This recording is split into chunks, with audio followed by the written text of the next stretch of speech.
You are finally settling into a quiet evening.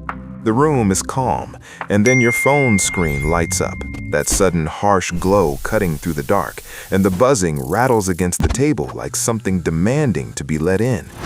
Your heart rate ticks up before you've even read the name. You reach over, pull down the control center, and press that tiny crescent moon, "Do not disturb," and immediately the entire world goes quiet. You can feel your nervous system exhale. For you, that moon icon isn't a setting you turn on at the movies. It is your permanent default state of existence.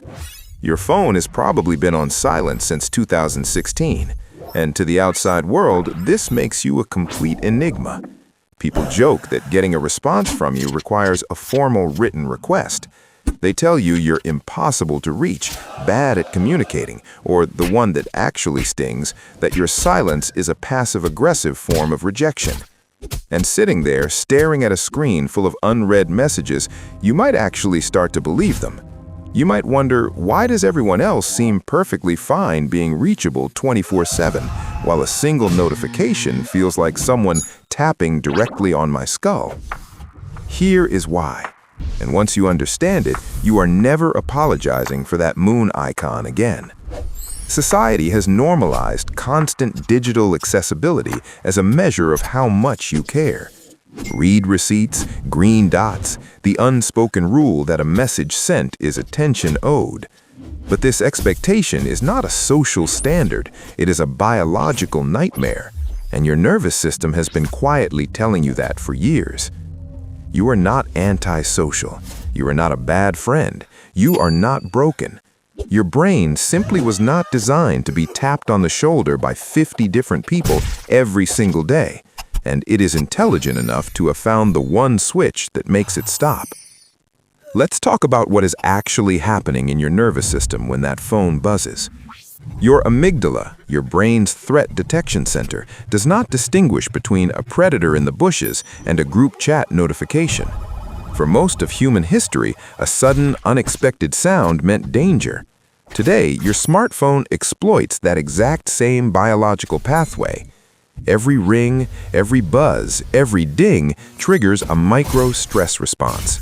Your brain is forced to drop whatever it is doing, assess the incoming signal, and context switch.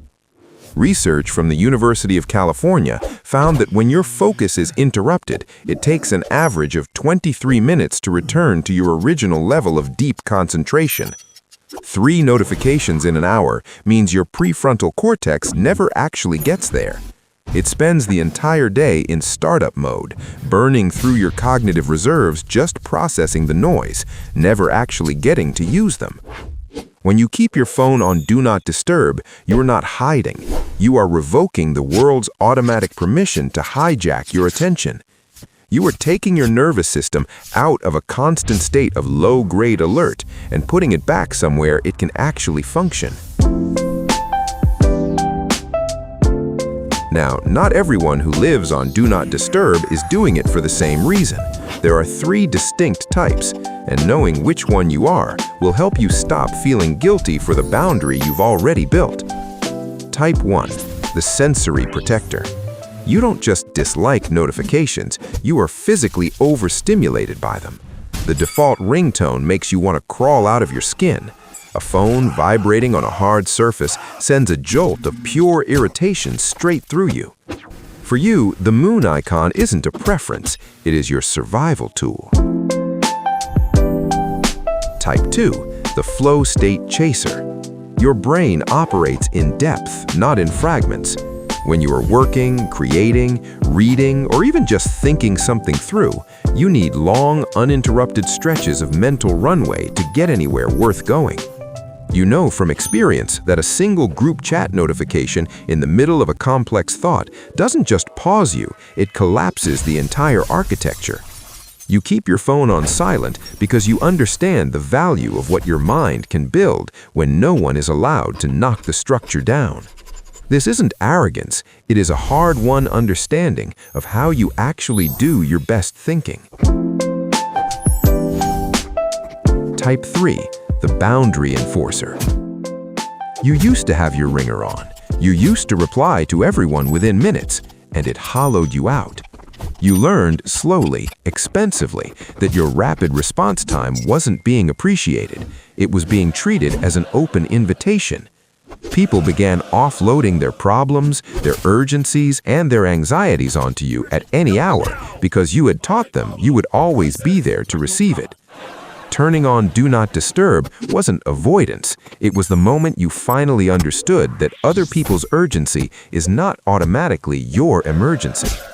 You check your phone when you have the emotional capacity to show up properly, and that boundary is one of the healthiest things you have ever built. People shame all three of these responses. They call this generation avoidant, disconnected, allergic to intimacy. But here's the reframe.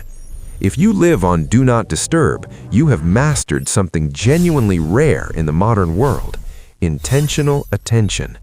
While most people have been conditioned to respond to every notification like an involuntary reflex, you have maintained ownership of where your focus goes.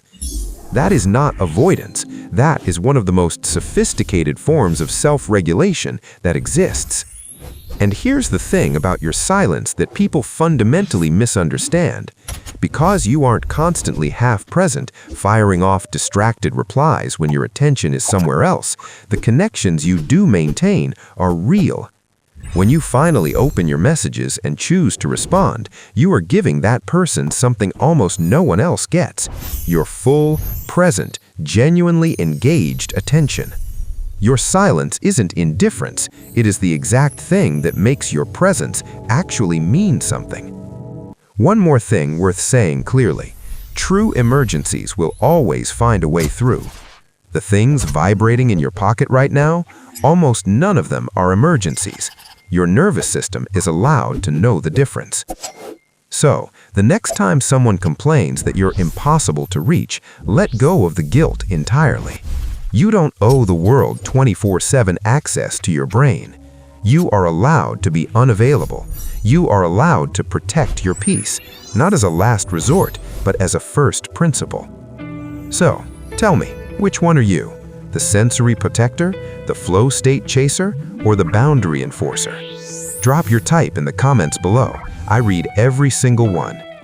If this video took some of that guilt off your shoulders and made you feel understood, hit that subscribe button. And if you want to keep these deep dives going, hit the join button to become a channel member. It genuinely means the world.